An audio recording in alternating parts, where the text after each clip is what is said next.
ડભોઈ તાલુકાના થરવાસા ગામ પાસે આવેલ રેલવે ઓવરબ્રિજ પર મોટા ખાડા પડી જવાને કારણે વાહન ચાલકો પરેશાન. ડભોઈ તાલુકાનું વધુ એક ઓવરબ્રિજ વિવાદોમાં આવ્યું હોવાનું જાણવા મળે છે.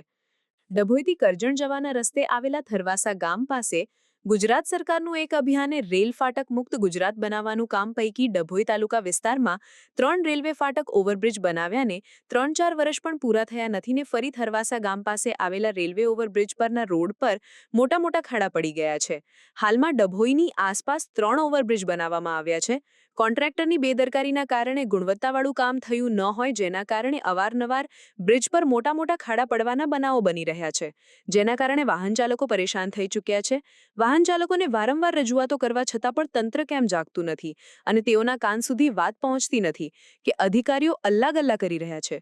શું કોઈ દુર્ઘટના થશે પછી તેને રિપેરિંગ કરવામાં આવશે કે દુર્ઘટનામાં તંત્ર જાગશે? એક મોટો સવાલ લોકોમાં ઊભો થયો છે. ત્યારે જાગૃત નાગરિકોમાં બોલાઈ રહ્યું છે કે વિકાસશીલ ગુજરાત પણ બની બેઠેલા કોન્ટ્રાક્ટરોને કારણે અથવા પેટા કોન્ટ્રાક્ટરોને લઈને વિનાશ તરફ જઈ રહ્યું છે. આ થરવાસાવાળો રોડ છે, બ્રિજવાળો, રેલવેવાળો, તો અહીં આગળ ચોમાસામાં પાણી ભરાય તો જતા આવતા વાહનોને ખ્યાલ આવતો નહીં કે અહીં આગળ ખાડો છે, તો અહીં આગળ પાણી ભરાય છે તો સ્કૂટરોવાળા છે, બાઇકોવાળા છે, ગાડીઓવાળા છે, તો એ લોકો અહીં આગળ અંદર પડે છે તો પડી જાય છે, તો આવો એક્સિડન્ટ થવાનો ભય રહેલો છે. તો તંત્ર વહેલી તકે જાગે અને કામ વ્યવસ્થિત કરે. કામ એવું કરવાનું 10 વર્ષ સુધીને માથું ના દુખે એવું કામ કરો, તો તમારે આ અડિયે ઘડિયે આવું અમારે રજૂઆત કરવાની ના થાય. તમારી શું માંગ છે? બસ અમારે આ રોડ વ્યવસ્થિત થવો જોઈએ. ઓનગાર આ નવો રોડ બનાવ્યો, અત્યારે ડભોઈથી કરજણવાળો એટલો અમારા મંડાળાથી અબીપરાવાળો રોડ એટલો બધો ખરાબ થઈ ગયો છે, ઠીંગરો મારવા પડ્યો છે.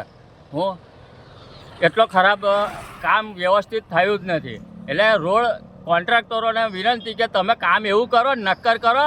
10 પૈસા તો ઠીક છે, પણ આ લોકોને અકસ્માત થાય, ઘર બેહાલ થાય લોકોના, એ બધું નજર રાખવી પડે તમારે. તમે તો કામ કરીને જતા રહો અને આ વરસાદ પડે અને એક રહી આ માટી કાળી જમીનમાં રોડ થાય છે, એટલે કામ નક્કર કરવાનું અને વહેલી તકે આ કામ વ્યવસ્થિત કરી દે તો